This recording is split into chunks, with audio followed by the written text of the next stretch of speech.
How do I enable or disable carrier location services permission on my device? Hello everyone. In today's video, we will be walking through the steps on how to enable or disable carrier location services on your device.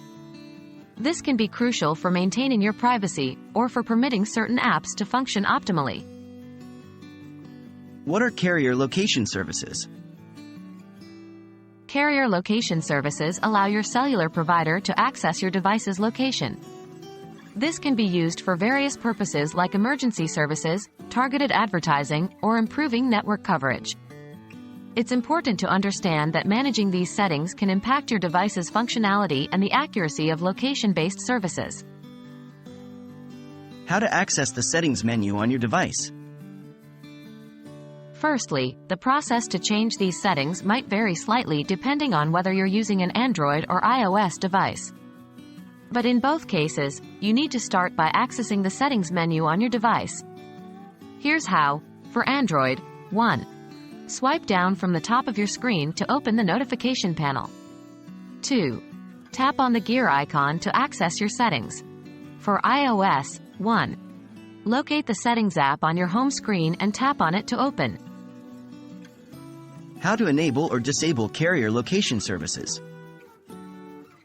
Now, let's navigate to the relevant section and change the carrier location services settings.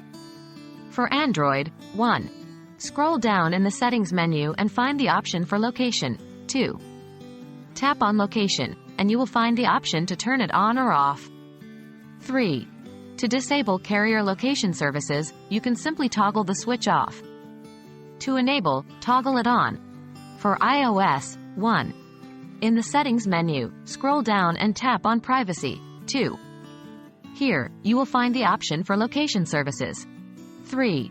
Similar to Android, you can toggle the switch on or off to enable or disable carrier location services respectively. And that's it.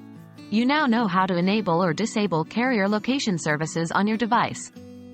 Remember, it's important to be aware of these settings to manage your privacy and the functionality of your device effectively.